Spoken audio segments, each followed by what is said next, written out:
Details చూస్తే బలమైన పునాదులు చక్కటి ఆర్థిక వ్యవస్థ ఉన్నప్పటికీ భారీ రుణభారం తెలంగాణకు సవాల్గా మారిందని ఈ సమస్యను పరిష్కరించేందుకు తమకు తగిన సహాయం మద్దతు ఇవ్వాలని సీఎం రేవంత్ రెడ్డి 16వ ఆర్థిక సంఘాన్ని కోరారు. ప్రజాభవన్లో 16వ ఆర్థిక సంఘం బృందం సమావేశమైంది.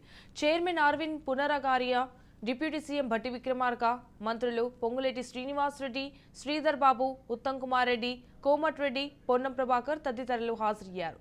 ఈ సందర్భంగా రాష్ట్రానికి రావాల్సిన నిధుల అంశాన్ని సీఎం రేవంత్ రెడ్డి కేంద్ర ఆర్థిక సంఘం దృష్టికి తీసుకెళ్లారు.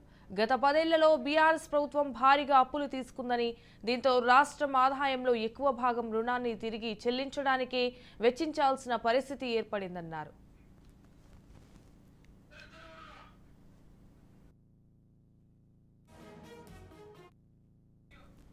గత ఆర్థిక సంవత్సరం చివరి నాటికి గత బీఆర్ఎస్ ప్రభుత్వం చేసిన రుణభారం 6.85 లక్షల కోట్లకు చేరుకుంటే ఇందులో బడ్జెట్ రుణాలతో పాటు ఆఫ్ బడ్జెట్ రుణాలు ఉన్నాయన్నారు. ఈ నేపథ్యంలో రుణాన్ని రీసెర్చ్ చేసే అవకాశం ఇవ్వాలని లేదా అదనపు ఆర్థిక సహాయాన్ని అందించాలని సీఎం విజ్ఞప్తి చేశారు. తెలంగాణకు తగినంత సహాయం అందిస్తే దేశాన్ని ప్రపంచంలో 3వ అతిపెద్ద ఆర్థిక వ్యవస్థగా మార్చడంలో తమ వంతు బాధ్యతను నెరవేరుస్తామని సీఎం రేవంత్ రెడ్డి పేర్కొన్నారు.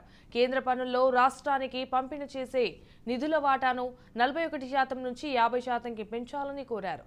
ఈ డిమాండ్ను నెరవేర్చితే దేశాన్ని $5 ట్రిలియన్ ఎకనామిగా మార్చాలని ప్రధాని నరేంద్ర మోడీ ఎంచుకున్న లక్ష్య సాధనకు తాము సంపూర్ణంగా సహకరిస్తామని, తెలంగాణను $1 ట్రిలియన్ ఆర్థిక వ్యవస్థగా తీర్చిదిద్దుతామని తెలిపారు.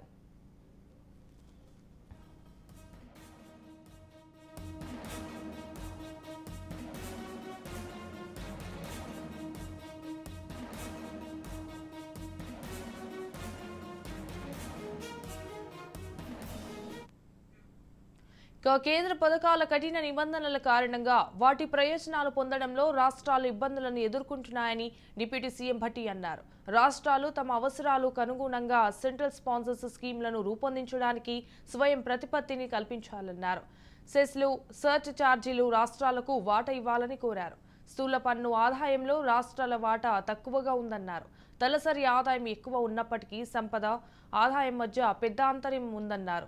ఈ క్రమంలో మౌలిక సదుపాయాలు, సంక్షేమ రంగంపై గణనీయంగా ఖర్చు చేయాల్సి ఉందని భట్టి అభిప్రాయం వ్యక్తం చేశారు.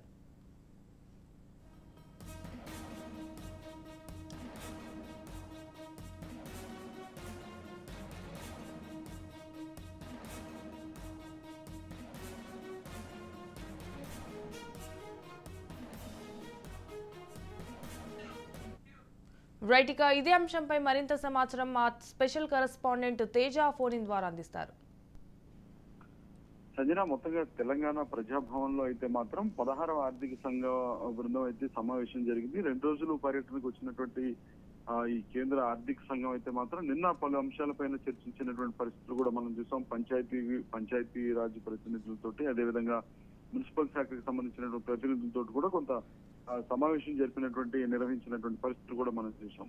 అయితే ఇవాళ తాజాగా ఉదయం 10-10:30 ఆ ప్రాంతంలో కూడా ఇటు తెలంగాణ ముఖ్యమంత్రి రేవంత్ రెడ్డి, అదేవిధంగా ఉప ముఖ్యమంత్రి భట్టి విక్రమార్కతో పాటు సిఎస్, అదేవిధంగా ఆర్థిక శాఖ ముఖ్య కార్యదర్శులతో పాటు మరికొంతమంది ఉన్నతాధికారులు కూడా పాల్గొన్నటువంటి పరిస్థితి ఉంది. అయితే కొన్ని కీలకమైనటువంటి విషయాలు ప్రస్తావించారు అన్నట్లుగానే చెప్పాలి. రేవంత్ రెడ్డి అయితే మాత్రం చాలా ప్రత్యేకించి అంటే గత 10 ఏళ్లలో బీఆర్ఎస్ ప్రభుత్వం ఏ విధంగా అప్పులు చేసింది అనేటువంటి అంశాన్ని ఆయన ప్రస్తావించారు. అక్కడ ప్రస్తావించినట్లే తెలుస్తుంది. మొత్తంగా దాంట్లో అసలు రాష్ట్రంలోకి వచ్చేటువంటి ఆదాయంలో ఎక్కువ భాగం అనేటువంటిది రుణాన్ని తిరిగి చెల్లింపు, ఏవైతే అప్పులు తీసుకున్నారో ఆ రుణాలకు సంబంధించి తిరిగి చెల్లించడానికి వెచ్చించాల్సినటువంటి పరిస్థితి వచ్చింది.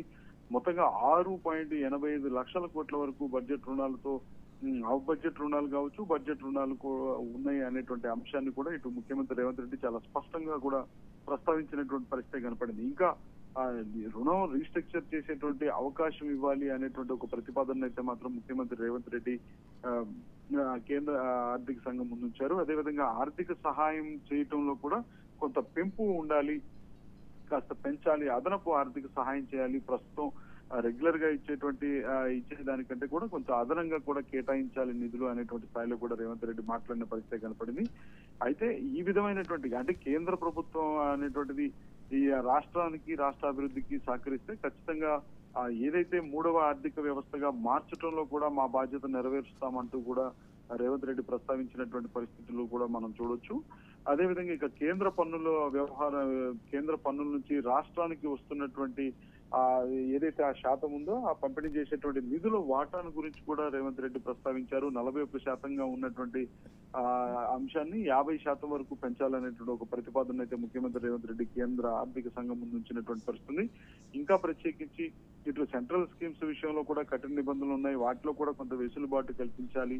అదేవిధంగా సెంట్రల్ స్పాన్సర్డ్ స్కీమ్స్ ఏవైతే ఉన్నాయో వాటిని రూపొందించడానికి కూడా అవకాశం ఇవ్వాలి, స్వయం ప్రతిపత్తిని కల్పించాలి అనేటువంటి విధంగా కూడా ముఖ్యమంత్రి రేవంత్ రెడ్డి మాట్లాడిన పరిస్థితి కనపడింది.